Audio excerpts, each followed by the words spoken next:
Looking for the latest Transformers, G.I. Joe, or Star Wars figure? Need a toy or collector's item shipped to Canada? Then head over to BigBadToyStore.com. Everything you want for the right price, all in one easy location. BigBadToyStore.com, where the geeks go. Alright, Spada coming at you with a video review. This time we are taking a look at the Bandai Macross 7 1/100 Valkyrie B-17. I believe it's a B-17. I could be wrong. If I am wrong, you're going to see something right down there correcting me. Anyway, this was one of two figures released for the Macross 7 line by Bandai. They were different in the fact that they weren't part of the Chogokin line or models. They were actually plastic figures. It's about 10 inches tall when fully transformed, but hey, I got these I got this guy and the VF-17 I'm probably looking at about 7 years ago from BBTS on a sale. I got each of them for like 20 bucks, 15, 20 bucks, and they were originally 80 each. So, I mean, we're talking about a steal of a sale here on these guys. You can still find them on eBay for, I've seen them go as low as 10, I've seen them go as high as 200 for one of these guys, so your mileage may vary. And he is a Macross, he is a Valkyrie 17. Shadow Valkyrie, I think is what it was called, or Stealth Valkyrie. Very, very, this was late 90s, early 2000s, when the VF-17 Nighthawk was big, so they pretty much made a stealth plane. He does have landing gears. They are solid plastic, though. They are not rolling plastic. And he does come with a gun. A very large plastic gun, which, unfortunately, if you know anything about Macross, it's supposed to fit underneath the figure. Yeah, you can't do that with this one. So I just put it. There's the head of the figure is right here, so sometimes you can get it to fit, sometimes not. Otherwise, I just leave it off to the side when I have them displayed. But plane mode, very nice. I actually really enjoy the plane mode. It's very much a Valkyrie, and you know what? I'm fine with that. It looks pretty darn cool. I'm really happy with this figure. So let's go ahead and get him transformed, and we're going to start with just taking the entire assembly and pushing it forward just enough. I mean, there's maybe 1/8 of an inch of movement there. Just enough to swing the legs down a little bit and pop those open and swing them all the way forward and open the feet like that. And then, now the one thing I have to say that over the years, this joint has become very loose.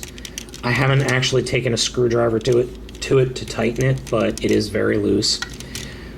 And then the next thing we're going to do is move the camera and then just unpeg it and then move it out, turn that around, flip that forward, and the same thing over here. There we go. Move it out, flip it around, and there we have the weakest Gerwalk mode ever. Now, I think in this mode, no, still can't attach the gun anywhere. So we have a Gerwalk mode now, and honestly, the Gerwalk mode is pretty weak. I mean, it's nothing to write home about. So, I always have found the Gerwalk modes to be really kind of boring, but this one, it just looks stupid. I mean, look at all that backpack there. Never really cared for Gerwalk modes, but still, it's not too bad. I mean, it is pretty sad, but hey.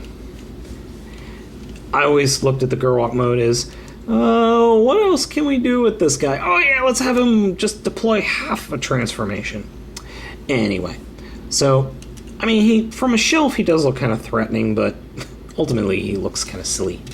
So let's go ahead and get him turned into Battloid mode. or Battleroid mode, whichever one you want to call it.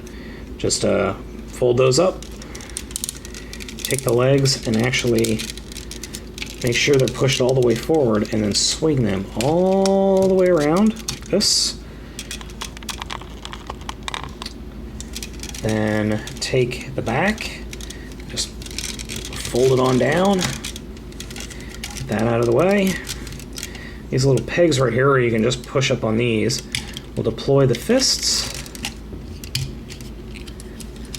And actually, in plane mode, these tabs are the only bit of robot kibble you see. Just fold the arms down like that. Turn the robot head around. And this is a little tricky. You got to take the chest, fold it out, and that will allow you to take the cockpit and rotate it up into the chest. And there we go. And he still can barely hold his gun. I mean, the gun is... I mean, look at that. The gun stock is so big that it barely fits, so I kind of turn it to the side like that. But I gotta say, in robot mode, he is immensely striking. I love the robot mode on this thing. Lots of panel detail. Yes, he just has a solid color, but there is a ton... Whoa, sorry, I don't know what the heck happened there. He has a ton of panel detail. Not sure how well you can see it, but I mean, he's very well detailed for just a plastic 10-inch toy. But he looks very threatening, very awesome indeed. I really like the overall look of the figure. The only real kibble is the peg right here. But other than that, I mean, the figure just looks great. It looks great on the shelf. The joints are a little loose, but that's just due to age and wear and tear. And yeah, he's got plane bits hanging off. But other than that, I mean, he's just so striking to look at.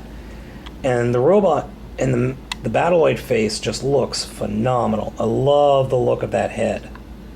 So, this is by far one of the better Macross figures. I just really, really like this guy. So, you know what? If you can get him, I would strongly recommend this figure if you can get him on the cheap. I wouldn't pay more than 30 or 40 bucks for him. That's max. But if you can get him for cheap, he's well worth it.